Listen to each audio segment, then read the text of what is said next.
virtual reality is unreality. It's virtually unreality is what it is. It simulates reality to where it fools your senses. It was so realistic to me, too. Oh, yeah. I mean, I felt like I was right there on the edge, and it was real. VR. It's a great invention, even back in 1968. But you know what else was a great invention back in 1993?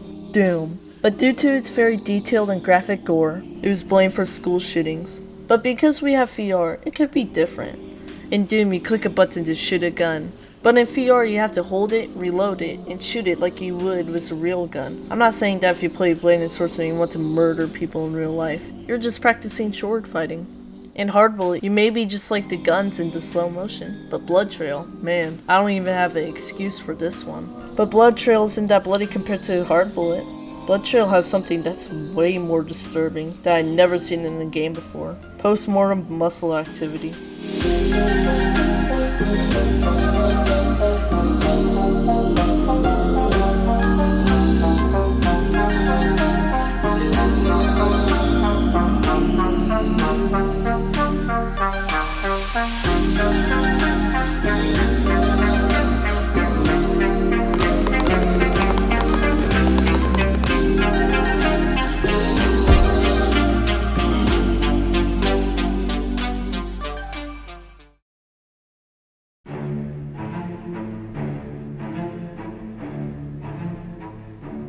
Blood Trail is about killing people. There is no story. Well, at least not yet. The game is in early access, so there's not that much content yet. There's a sandbox mode, which I used to blow up someone to the moon. And there's arena and... oh no. A school map? So basically you have a dude who's a hostage, and as soon as you kill him, a million people just come out of nowhere to kill you. And there's raid. You walk in the forest in the middle of the night to meet innocent people hanging out there for just to kill them all. But they shot me for— yeah, because you walked into their private property. It's the stand your ground law. From their point of view, you just came out of the shadows to kill them, and they're just trying to protect themselves. Raid is basically a horror game. I was just doing my business, you know, murdering a man, and then I turn around and there's just a dude standing there. And of course I screamed. Oh my god. It's just so creepy just seeing them move around in the dark too. The more you pass the levels in Raid, the brighter it gets, like the sun is coming out. So I think of it like as a story or a short campaign, although there is no story to it. So I made my own version. So basically, the police get a phone call. We are the terrorist group, and we're gonna blow up electronics stores.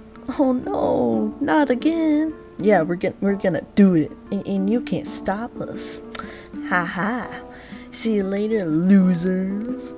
Also, by the way, we live in the local forest next to the Wendy's. Oh my god, however will we stop them? I will. And then you go into the forest killing all the terrorists.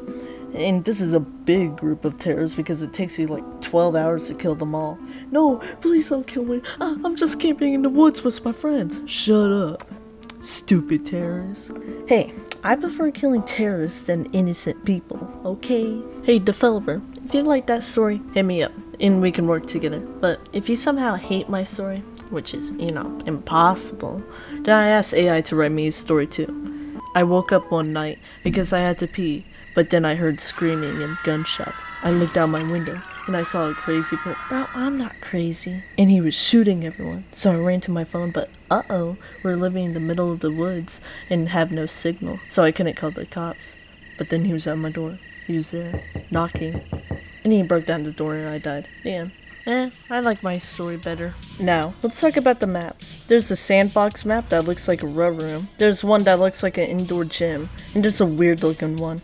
Now let's talk about the arena maps. There's an apartment map, a junkyard map, a forest map, a wooden fort map, and a school map.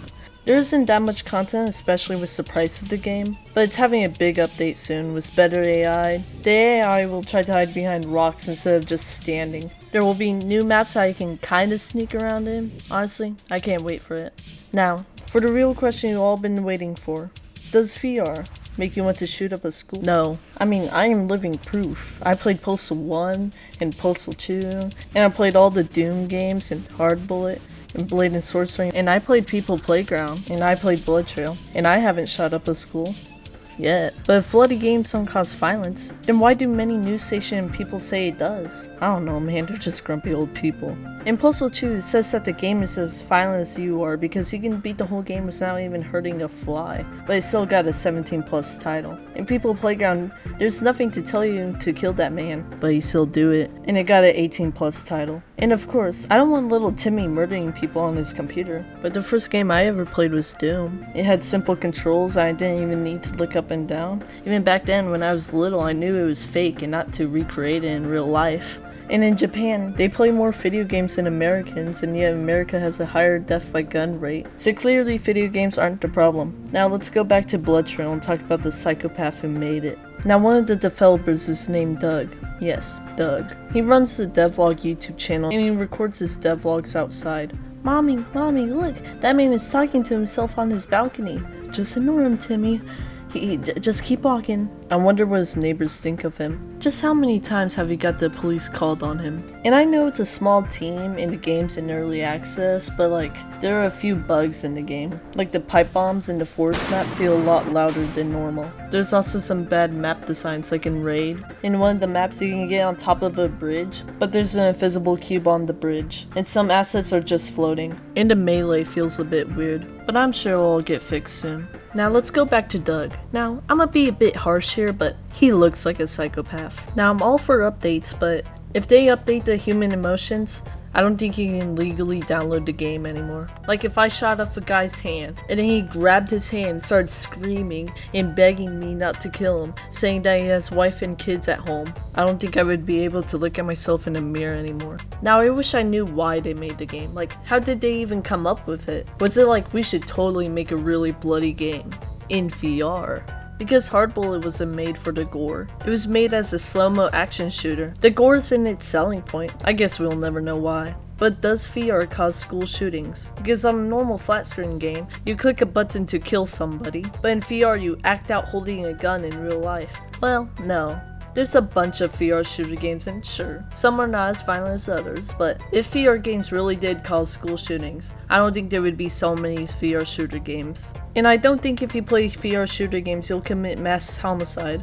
I think you will just take out your anger on a fictional character instead of your classmates. VR games are supposed to make you feel like you're really there. It doesn't make you recreate the actions in real life.